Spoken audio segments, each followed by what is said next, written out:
Assalamualaikum warahmatullahi wabarakatuh.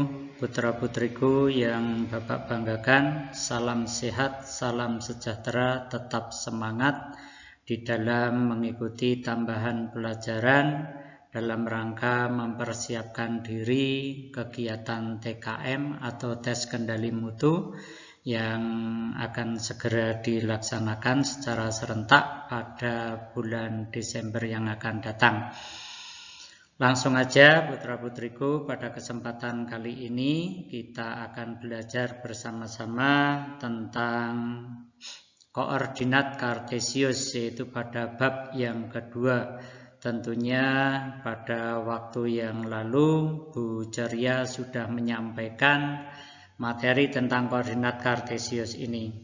Pada kesempatan kali ini Pak Lilik tidak akan menerangkan detail, kita hanya akan mengulas sekilas tentang apa itu koordinat kartesius sebagai pengantar, sebagai pengingat nanti kita dalam mengerjakan soal-soal yang Pak Lilik berikan pada waktunya nanti.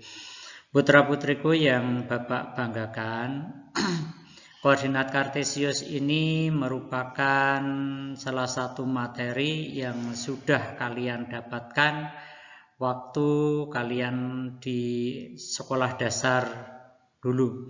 Ya, saya kira kalian masih ingat apa itu koordinat kartesius. Nah, yang dipelajari pada kesempatan ini dalam koordinat kartesius, kata kuncinya adalah ada titik asal. Yang pertama ini ada titik asal. Ini titik asal itu nanti dinotasikan dengan 0,0. Ya, ada di pusat dari koordinat kartesius. Kemudian di koordinat kartesius juga ada istilah sumbu X, yaitu sumbu yang mendatar. Yaitu sumbu yang mendatar. Itu namanya sumbu X. Yang kedua adalah sumbu Y, yaitu posisinya pada vertikal, garis vertikal. Nah, pertemuan antara sumbu X dengan sumbu Y itu adalah titik pusat. Ya, namanya nanti adalah titik pusat. Oke. Nah, ini ya, ada titik, tadi ada sumbu X, yaitu arahnya yang horizontal atau mendatar, ini adalah sumbu X. Dan sumbu Y adalah yang vertikal, ini adalah sumbu Y. Dan pertemuan antara sumbu X dan sumbu Y berpotongan di titik tengah, ini namanya adalah titik pusat. Ini adalah titik pusat. Ya, titik pusat dari koordinat kartesius. Nah, yang berikutnya yang nanti akan kita pelajari adalah posisi garis. Posisi garis yang pertama adalah sejajar terhadap sumbu X maupun terhadap sumbu Y. Yang berikutnya garis-garis yang tegak lurus terhadap sumbu X maupun terhadap sumbu Y. Kemudian yang terakhir yaitu garis-garis berpotongan. Nah, pada garis-garis berpotongan ini nantinya dua garis yang tidak sejajar terhadap sumbu X maupun terhadap sumbu Y, atau tidak tegak lurus terhadap sumbu X maupun sumbu Y. Walaupun bisa dua garis itu saling berpotongan tegak lurus di antara dua garis ini. Ya, nanti kita akan mempelajari posisi garis ini ada sejajar, ada tegak lurus, dan berpotongan. Berpotongannya bisa sejajar, berpotongannya bisa tegak lurus, tergantung dari posisi garisnya nanti. Sekali lagi kami ingatkan kepada putra-putriku bahwa di koordinat kartesius itu ada dua sumbu, yaitu ada sumbu X, yaitu yang arahnya horizontal, kemudian dan ada sumbu Y, yaitu arahnya yang vertikal. Nah, di pembagiannya pada sebelah kanan sumbu Y ini adalah bernilai positif, pada sebelah kiri sumbu Y ini bernilai negatif. Di atas sumbu X pada sumbu Y itu adalah bernilai positif, dan pada sumbu Y yang di bawah sumbu X itu adalah negatif. Nah, ini yang posisinya. Dan saya yakin putra-putriku juga sudah paham bagaimana kita membaca atau menentukan titik koordinat dalam koordinat kartesius ini. Masih ingat ya kalian? Jadi dalam satu koordinat itu ada apa? Ya, ada sumbu X dan sumbu Y, atau ada absis dan ada ordinat. Ya, nanti ada titik koordinat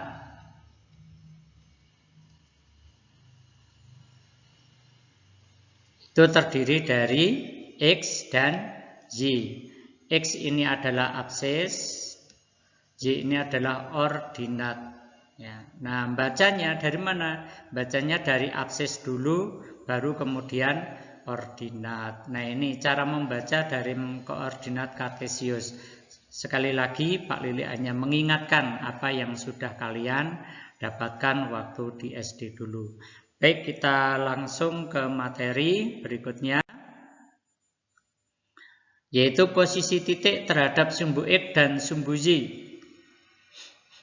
Nih, Pak Lili punya koordinat kartesius yang sudah ada titik-titiknya, ada titik A, B, C, D, E, F, G, H.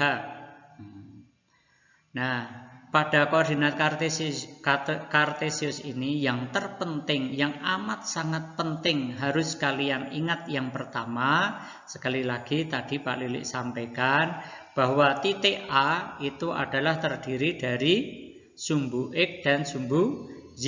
Ya, membacanya dari sumbu X dulu, baru kemudian sumbu Y. Tadi sudah sampaikan bahwa X, Y. Nah, untuk itu, untuk membaca, untuk menentukan titik koordinat dari titik A, B, C, dan D, dan seterusnya ini, kalian bisa menentukan membacanya sekali lagi dari X dan Y. Misalkan titik A.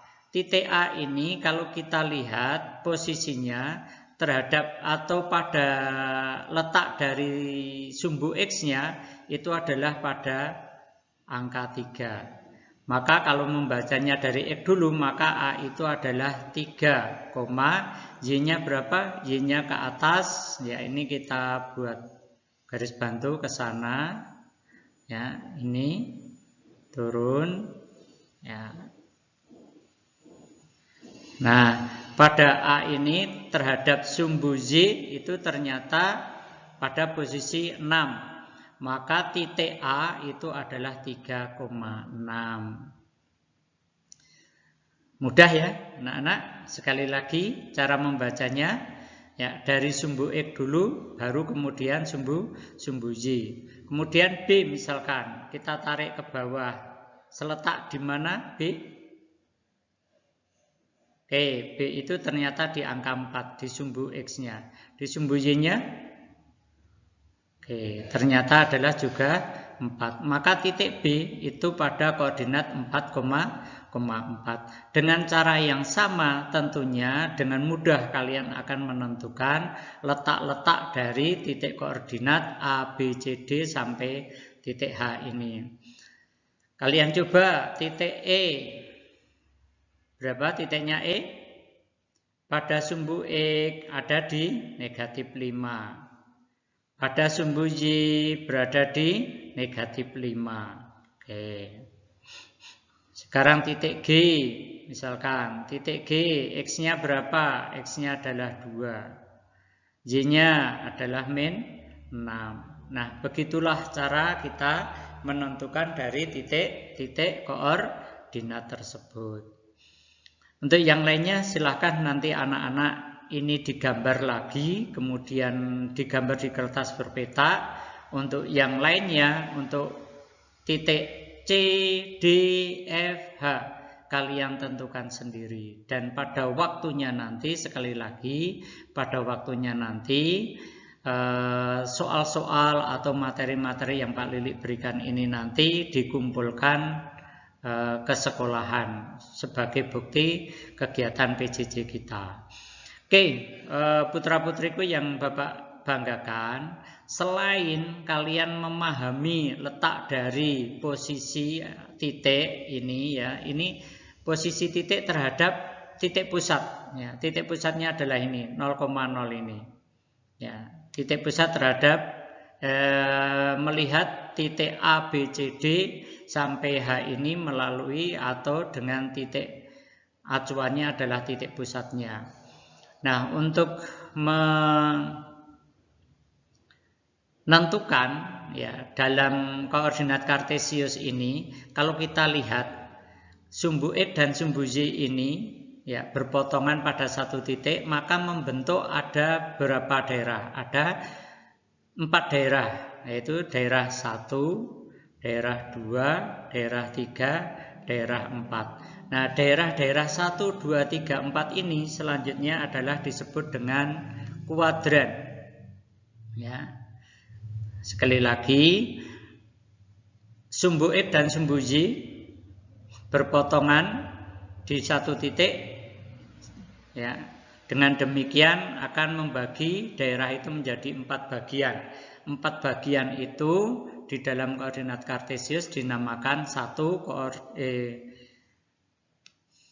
yaitu kuadran 1, kuadran 2, kuadran 3, kuadran 4.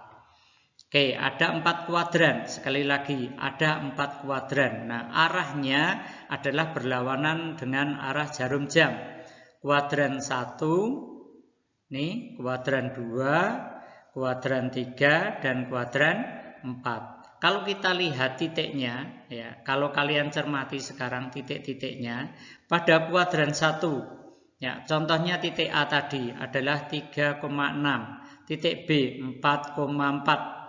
Posisinya X ini adalah bernilai positif, pada posisi Y ini juga bernilai positif. Maka pada kuadran 1 itu adalah nilainya positif, positif. Ini nanti di sini koordinatnya positif, koordinat Y-nya juga positif ya. Ini nanti positif, positif. Pada kuadran 2 kita lihat, kuadran 2 X-nya bernilai negatif. Pada sumbu Y bernilai positif. Bernilai positif. Pada sumbu X-nya bernilai negatif. Maka nanti pada kuadran 2 nilai koordinat itu pasti negatif, positif ya. Berikutnya yang ketiga, di kuadran ketiga semua titik-titik yang ada di kuadran ketiga ini ya, kalau kita lihat X-nya negatif ya, ini negatif, Y-nya juga negatif, otomatis nanti koordinat pada kuadran 3 itu bernilai negatif, negatif. Yang terakhir pada kuadran keempat ya, X-nya positif, Y-nya negatif. Otomatis nanti di kuadran keempat semua titik yang ada di kuadran keempat itu adalah bernilai positif, negatif. Demikian pembagian daerahnya. Tak ulang, pembagian daerah itu ada 4 kuadran namanya. Kuadran 1 positif-positif, kuadran 2 negatif-positif, kuadran 3 negatif-negatif, kuadran 4 positif, negatif. Contohnya kuadran 1 3,6, kuadran 2 contohnya D misalkan. Yuk, berapa D itu? Oke, berapa D? X-nya adalah -6. Y-nya adalah 5. Maka negatif positif ya. Contohnya negatif positif -6,5. Negatif 6,5 ya. Nih di kuadran 2. Kemudian kuadran 3 ada negatif 5, negatif 5. Negatif, negatif. Ini negatif, negatif. Kuadran 3. Kuadran 4 positif negatif, contohnya adalah 2, negatif 6. Itu putra-putriku bisa diikuti ya. Tidak terlalu sulit kan untuk menentukan koordinat kartesius. Ini sebagai dasar, ini sebagai pokok, ini wajib anak-anak ketahui dan pahami. Kalau anak-anak ini paham dengan mudah, dengan gampang, soal-soal nanti akan terselesaikan. Ya.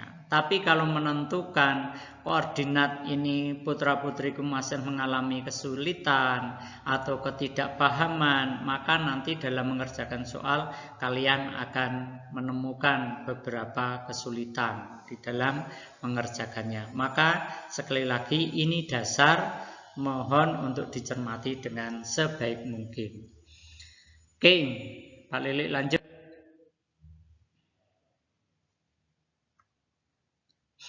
Posisi titik terhadap titik asal 0,0 dan titik tertentu. Ya. Oke, nih. Pak Lilik punya koordinat kartesius. Di koordinat kartesius ini ada beberapa titik, dan titik itu adalah merupakan sebuah nama, ya, atau menunjukkan tempat. Ya. Di titik pusat ini namanya pos utama, ini titik pusat ini, ya, pos utama. Kemudian pos 1 ada di atas ini pos 1, ya. Kemudian ini ada mana? Ini ada hutan, ya, jauh di pojok kiri sana ada hutan, ya. Kemudian ada kolam dan sebagainya. Ya, ini ada tempat-tempat, ya, di koordinat kartesius ini. Ada pos utama, ada tenda, ada pasar, perumahan, pos 1. Kemudian coba kalian cermati anak-anak. Misalkan tadi di kuadran kita sudah mengenal kuadran. Coba kuadran 2 ada di mana kuadran 2? Coba kalian sebutkan kuadran 2 itu ada di mana saja?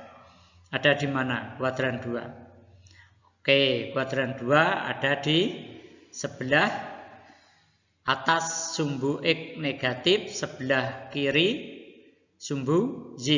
Oke, di sini apa aja yang ada di kuadran 2? Ada hutan, ada pos 1, ada tanah lapang, ada teka-teki, tersembunyi. Ini yang ada di kuadran kedua. Yang ada di kuadran ketiga ada siapa aja? Yaitu di sumbu X negatif, di bawah sumbu X negatif, dan di sebelah kiri sumbu Y negatif juga. Ada siapa? Ada pemakaman, ada kolam. Oke. Kemudian di pos atau kuadran keempat ada siapa aja? Nah, di kuadran keempat hanya ada satu, yaitu pos 3. Ini satu-satunya yang ada di pos atau yang ada di kuadran keempat, yaitu di sebelah bawah sumbu X positif dan di sebelah kanan sumbu Y negatif. Oke. Hanya ada pos saja, pos 3 saja. Nah, tentunya anak-anak akan bertanya, loh Pak, lah kalau tenda 1, tenda 2, tenda 3, tenda 4 itu berada di mana Pak? Ya, tenda 1 ya itu pas ada di koordinat sumbu X. Ya. Maka ini tenda 1 ini bukan ada di kuadran ke-1 dan juga tidak ada di kuadran ke-4, tetapi posisi tenda 1 itu adalah berada pada sumbu X. Tenda kedua berada pada sumbu Y. Tenda ketiga berada di sumbu X negatif. Tenda 4 berada di sumbu Y negatif. Ya, nih. Sekali lagi, tenda 1, 2, 3, 4 itu bukan ada pada kuadran, tetapi ada di sumbu koordinat. Oke. Tadi pada yang pertama kalian sudah mempelajari letak dari titik A, B, C, dan D dan seterusnya. Kalian sudah bisa menentukan titik-titik koordinat di atas tadi. Nah, sekarang coba kalian tentukan. Misalkan pasar dilihat dari pos utama atau dengan titik pusat 0,0. Pasar itu pada posisi koordinat berapa? Oke, dibaca dari sumbu X-nya dulu. Oh, dari pusat berarti kemana? Ke kanan. Ke kanan berapa? 1, 2, 3, 4. Berarti ini adalah 4, kemudian kemana? Ke sumbu Y-nya. Kita lihat 1, 2, 3. Berarti 4,3. Ini adalah pasar pada kuadran 1. Contoh di kuadran kedua, misalkan saya mau melihat atau menentukan titik koordinat teka-teki tersembunyi. Teka-teki tersembunyi pada koordinat berapa? Yuk kita lihat dari titik pusatnya. 1, 2, 3, 4, 5, 6. Ada 6. Tapi kemana? Ke kiri. Berarti negatif. Min 6. Negatif 6. Y-nya ya, naik berapa? 1, 2. Ya, ini 1, 2. Jaga 2. Titik teka-teki tersembunyi itu pada posisi min 6,2. Demikian putra-putriku, bisa dipahami nggih? Ya, dengan cepat tentunya kalian sudah bisa memahami ini. Pada kolam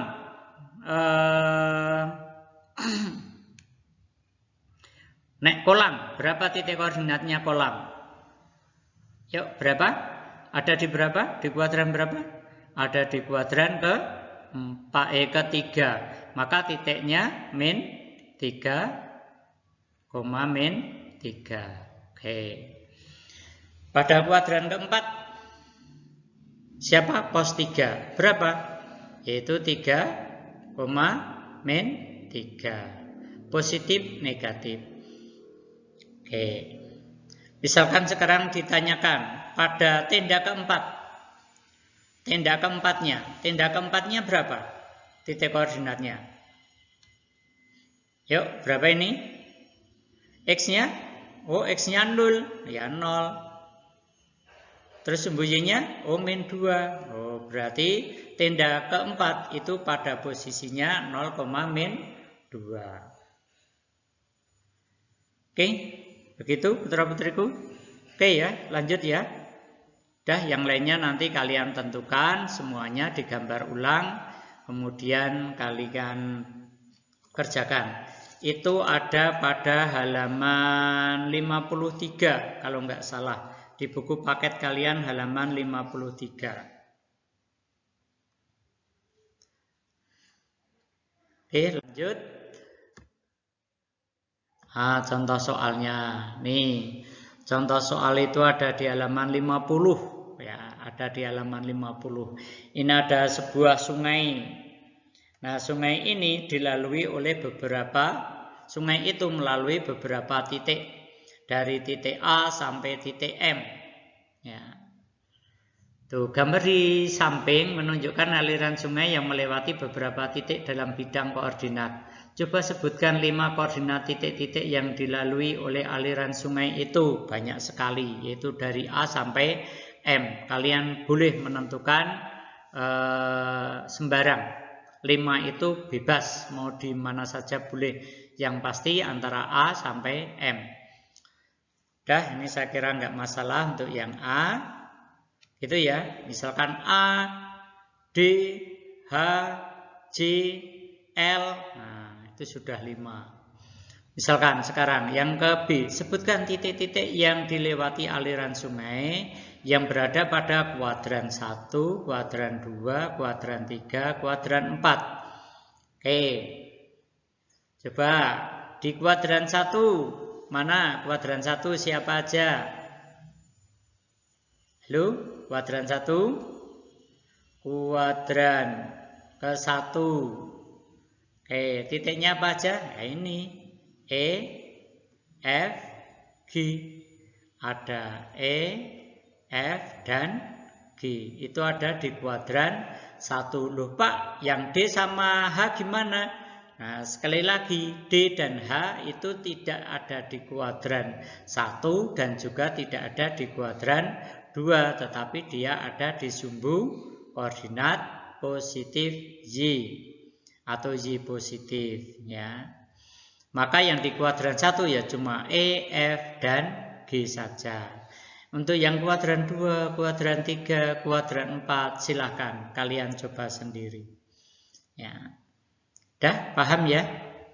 Untuk menentukan titik-titik koordinat, saya yakin kalau kalian memperhatikan insya Allah mudah.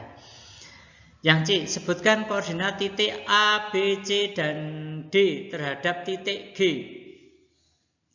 Oke, Pak Lili tadi kelupaan. Untuk melihat koordinat titik dari titik tertentu dilihat dari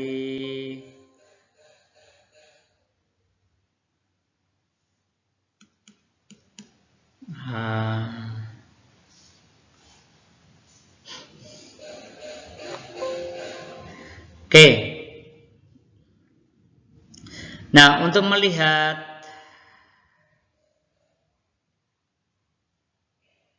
koordinat ya, koordinat tertentu, sebutkan titik koordinat A, B, C, dan D terhadap G. Nah, sekarang kalau sekali lagi Pak Lili mohon maaf tadi kelewatan. Sekarang kita lihat titik A, B, C, D dilihat dari G. Tentukan dulu G-nya mana. Ayo, titik G-nya di mana? Oke. Titik G-nya adalah ini. Ini tak busak dulu. Ya, maka tak beri nih.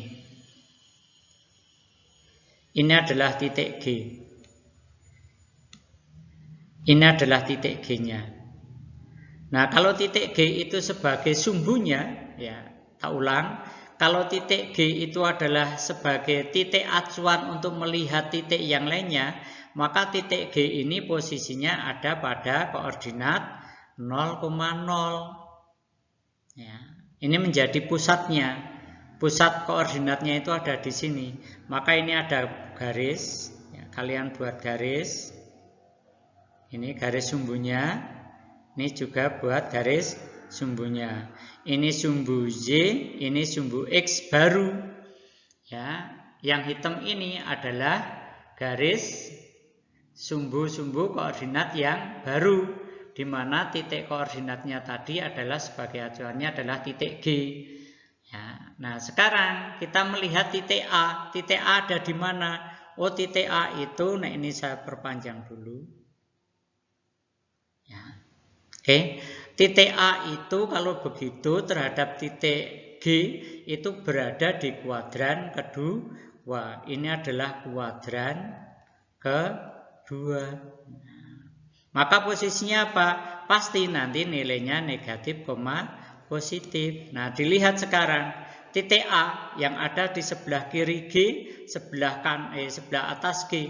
Kita lihat berapa? 1, 2, 3, 4, 5, 6, 7, 8, 9, 10, 11, 12, 13. Maka titik A itu adalah negatif 13, ke atasnya 1, 2, 3, 4, 5. Positif atau negatif? Positif. Ya, nih. Oke, kita ulang. Titik koordinat A terhadap G ya, itu adalah titiknya negatif 13 atau min 13,5.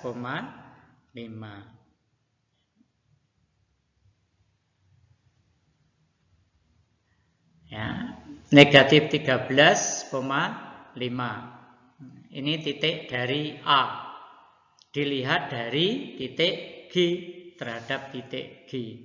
Maka nanti anak-anak dalam menentukan titik koordinat dilihat dari titik koordinat yang lainnya, itu kalian harus tahu mana yang jadi acuan, mana yang ditanyakan. Ya, kalian harus dipahami dulu. Ini yang ditanyakan siapa? Yang ditanyakan A. A dilihat dari siapa? Yang dilihat dari titik G. Maka posisinya A itu ada di sebelah kiri dan di sebelah atas dari titik G. Satu lagi, misalkan titik C. Titik C-nya berapa? Ya, ke kanan atau ke kiri. Oke, ke kiri. Ke kiri berapa? 1, 2, 3, 4, 5, 6, 7, 8, 9. Berarti min 9. Komanya ke atasnya cuma 1. Oh, berarti 1. Oke, coba kita lihat titik G itu terhadap titik 0,0 tadi berapa titiknya? Ini adalah 6,2. Oke. Terus titik A-nya. Titik A ini dilihat dari awal, dari 0,0 itu adalah pada posisi 7,7. Sedangkan G-nya adalah 6,2. Coba kalian perhatikan itu. G itu adalah 6,2. Kemudian A itu adalah min 7,7. Hasilnya A aksennya adalah min 13,5.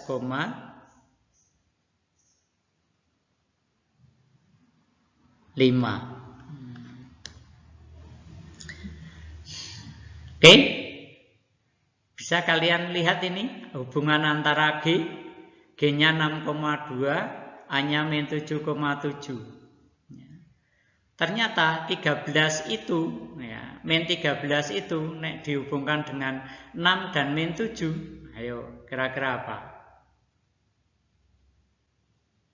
Oke, bisa ya dimengerti ya? Ini adalah karena ke kiri, ya. Jadi min negatif 7 ditambah ya, kemana? Ke kiri. Ke kiri berapa? Dari 0,0 tadi, ya 6. Ya, jadi min 6. Min 7 ditambah min 6. Begitu juga untuk keduanya, untuk yang 5. Limanya? Oke, itu yang A-nya tadi berapa? A-nya adalah 5. A-nya adalah 7. Kemudian jaraknya G itu sudah positif 2, maka dikurangi dengan 2. Oke, ini kalau mau pakai hitungan, tetapi kalau mau pakai gambar ya seperti tadi, seperti yang Pak Lilik lakukan. Oke, silakan nanti dicermati, dihitung lagi, dilihat lagi bagaimana untuk C, D. Kemudian untuk yang sebutkan koordinat titik E, F, G, dan H terhadap titik J sama, silakan nanti. Oke, Pak Lili percepat. Memahami posisi garis terhadap sumbu X dan sumbu Y. Oke, sekali lagi Pak Lili hanya mengulang apa yang menjadi materi dari Bu Ceria. Yang pertama, memahami garis-garis terhadap sumbu X dan sumbu Y. Gambar yang pertama, ya, ini L1, L2, L3, L4. Kalau kita lihat posisinya, posisi garis L1, L2, L3, L4 adalah horizontal. Pada sumbu koordinat X dan Y, siapa yang horizontal? Adalah X-nya. Dan posisinya, ya, ini, jaraknya ini, jarak ini, ya. Semuanya jarak dari L2 ke X itu ternyata jaraknya sama semuanya. Maka dikatakan L2 itu terhadap X adalah sejajar. Kita ulang. L1, L2, L3, L4. Contohnya L2 terhadap jaraknya, terhadap sumbu X ini memiliki jarak yang sama. Ini jaraknya ini sama, dengan ini adalah sama. Maka L2 ini terhadap X adalah sejajar. L2 dengan L1, dengan L3, dengan L4 letaknya sama. Ya, yaitu mendatar semuanya.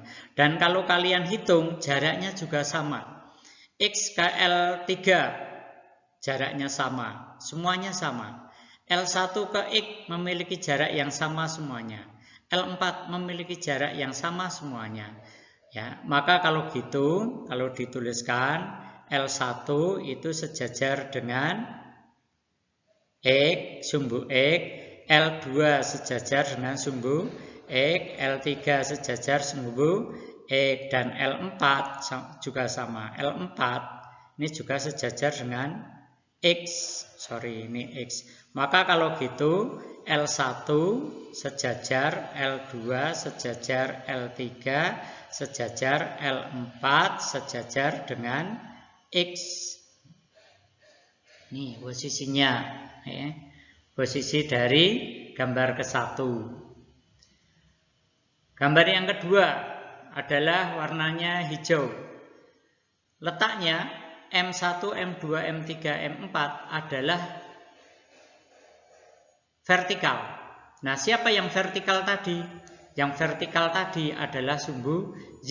Nah, dengan cara yang sama dengan yang pertama. Kalau gitu M1 sejajar, M2 sejajar, M3 sejajar, M4 sejajar dengan Y.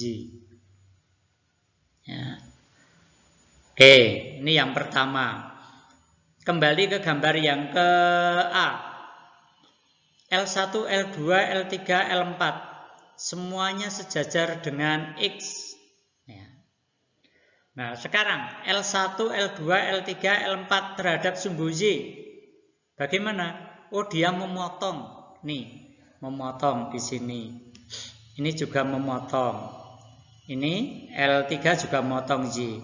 L4 juga memotong Y. Nah, perpotongannya gimana? Oh, perpotongannya ternyata tegak lurus. Nih.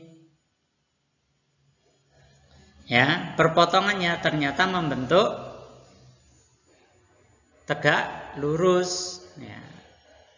Nah, kalau gitu L1, L2, L3, L4 terhadap sumbu X adalah sejajar. Kalau terhadap sumbu Y jadi apa? L1 terhadap sumbu Y tadi apa? Berpotongan. Berpotongan apa? Tegak lurus. Simbolnya tegak lurus kalian masih ingat ini. L1 tegak lurus, L2 tegak lurus.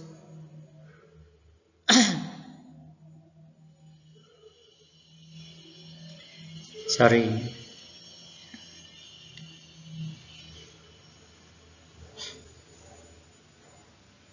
Kita ulang. L1 tegak lurus dengan Y. L2 tegak lurus dengan Y. L3 tegak lurus dengan Y. L4 juga tegak lurus dengan Y, dengan sumbu Y. Nih. Sekarang gambar yang B. Gambar B yang hijau, ya, itu sejajar dengan sumbu Y. Nah, sekarang kalau dibandingkan dengan sumbu X, gimana? M1 tegak lurus dengan sumbu X. Nih. M2 tegak lurus dengan sumbu X. M3 tegak lurus sumbu X. M4 tegak lurus dengan sumbu X. Kalau gitu, M1 tegak lurus dengan X. Terus M2 tegak lurus dengan X. M3 tegak lurus dengan X. M4 tegak lurus dengan X. Ya. Kalau gitu M1, M2, M3, M4 semuanya tegak lurus terhadap sumbu X. Nah, berikutnya putra-putriku. Kalau demikian, kalau sebuah garis, contohnya L1, ya ini L1, itu sejajar dengan sumbu X, ya sejajar dengan sumbu X, otomatis dia tegak lurus terhadap sumbu Y. Sebaliknya, sebuah garis kok sejajar dengan sumbu Y, pasti garis itu akan tegak lurus dengan sumbu X. Ya. Tak ulang, sebuah garis sejajar dengan sumbu X pasti tegak lurus terhadap sumbu Y. Yang kedua, sebuah garis sejajar dengan sumbu X pasti sejajar dengan sumbu Y pasti tegak lurus terhadap sumbu X. Nih tolong diingat-ingat, hanya kebalikan. Tegak lurus sumbu X sejajar sumbu Y. Sejajar sumbu Y tegak lurus sumbu X. Oke, tak lanjut. Nah, berikutnya adalah dua buah garis yang saling berpotongan. Ini garis yang merah, ya. Mohon maaf, ini sudah ada coret-coret Pak Lilik tadi. Gambar yang C, ya, itu garis merah ini ada N1, ada N2. Ternyata N1 dan N2 itu saling berpotongan. Tetapi berpotongannya N1 dan N2 itu berpotongan di sini sembarang. Tidak sejajar dan tidak tegak lurus terhadap sumbu X maupun terhadap sumbu Y. N1 tidak sejajar dengan sumbu Y dan juga tidak tegak lurus terhadap X. N2 juga sama, tidak sejajar dengan X dan juga tidak tegak lurus terhadap Y. N1, N2 berpotongan sembarang di titik ini. Berapa ini? Oh, 0,2. Oke, demikian tadi putra-putriku untuk posisi garis. Ada 3 posisi, yaitu sejajar, tegak lurus, dan berpotongan. Oke, lanjut nggih. Nanti bisa kalian cermati dengan pelan-pelan. Itu ada di halaman 58. Silakan untuk dicermati halaman 58 buku paketnya. Oke, contoh soalnya. Gambarlah garis yang tegak lurus, ya. Gambarlah garis yang tegak lurus pada sumbu X berada di sebelah kanan dan berjarak 5 satuan dari sumbu Y. Suruh gambar. Gambarlah garis L yang tegak lurus pada sumbu X. Berarti apa nanti? Tegak lurus sumbu X. Berarti garis nanti terhadap sumbu Y pasti? Oke, pasti sejajar. Nah, pasti sejajar. Terus jaraknya berapa? Di sebelah kanan sumbu Y dan berjarak 5 satuan. Ya, kita buat. Ini 1, 2, 3, 4, 5. Nih 5 satuan. Ya, tegak lurus terhadap sumbu X. Ya, otomatis dia sejajar sumbu Y, jaraknya 5 satuan ya di sini. Silakan nanti kalian gambar yang baik dengan penggaris ya. Itu yang pertama. Kemudian yang kedua, gambar garis M ini adalah tadi apa? L. Oke, warna yang lain. Yang kedua, gambar garis M yang tegak lurus dengan sumbu Y berada di sebelah bawah dan berjarak 4 satuan dari sumbu X. Oke. Garis M yang tegak lurus sumbu Y, berarti nek tegak lurus Y, berarti apa? Sejajar sumbu X. Berada di mana? Berada di bawah sumbu X. Berapa satuan? 4 satuan. Ya di bawah min 1, min 2, min 3, negatif 4. Ya, maka garisnya mana? Kurang lebihnya adalah ini. Ini adalah M yang diminta. Nah, begitu dan seterusnya. Yang nomor 3, nomor 4 silakan untuk dicoba. Jika ada garis A melalui titik B dan C, bagaimanakah kedudukan garis tersebut terhadap sumbu X dan sumbu Y? Posisinya seperti apa? Tegak lurus atau sejajar? Ya. Nek tegak lurus terhadap siapa? Kalau sejajar terhadap siapa? Atau tidak tegak lurus dan tidak sejajar.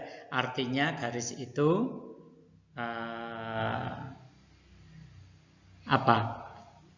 miring, ya. Tidak tegak lurus maupun tidak sejajar. Yang nomor 4 juga sama.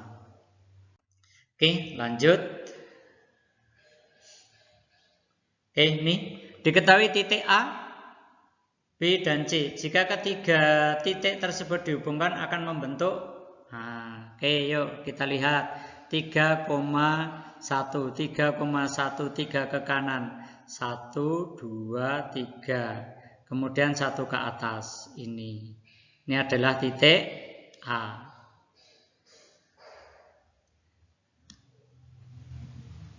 Kemudian titik B 3,5, 3 ke kanan, 5 ke atas. Ini 1, 2, 3, 4, 5. Ini adalah titik B 3,5. Titik C min 2, min 5. Min 2 berarti kemana? Ke kiri. 1, 2 ke kiri. Kemudian min 5 adalah ini. Ini adalah titik C. Min 2,5. Mana? Ini. Oke. Kemudian digambar, dihubungkan. Ini titik C. A dihubungkan B. Kemudian ini dihubungkan. Oke. Jadi apa? ABC ternyata apa? Ya, oke, ini pasti siku. Ya. Nah, namanya apa? Membentuk segitiga siku. Oke, demikian bisa dipahami ya. Nah. Oke, yang terakhir. Nih, diketahui dalam koordinat kartesius terhadap titik P, Q, dan R. Titik P 4,6. 4,6 ke kanan, 1, 2, 3, 4 ke atas 6, 1, 2, 3, 4, 5, 6. Nih, 1, 2, 3, 4, 5, 6, 1, 2, 3, 4. Terus 7,1, 7. Ini 5, 6, 7, 8,1 ini. Ini titik P. Ini titik Q.